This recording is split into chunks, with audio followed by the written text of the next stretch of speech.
তোমার মধুর কণ্ঠে আমাকে এখানে থাকতে বাধ্য করেছে। সেনাপতি,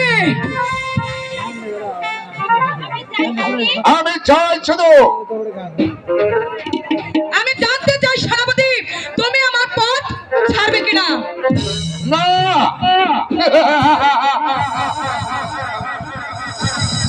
ও কুমারী, ভালো করে বুঝে দেখো, আমার ধারা আর খেয়ালে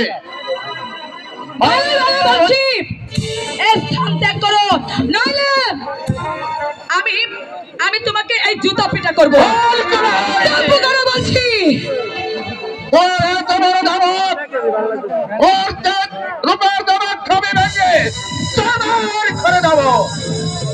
সেনাপতি, আমি আমার পিতা বেতনভূত একটা কর্মচারী হয়ে আমাকে তুমি অপমান করছো। তবে শোনো সেনাপতি, আমিও রাজকুমারী, আমাকে অপমান করার শাস্তি তোমাকে আমি হারে হারে বুঝিয়ে দেবো।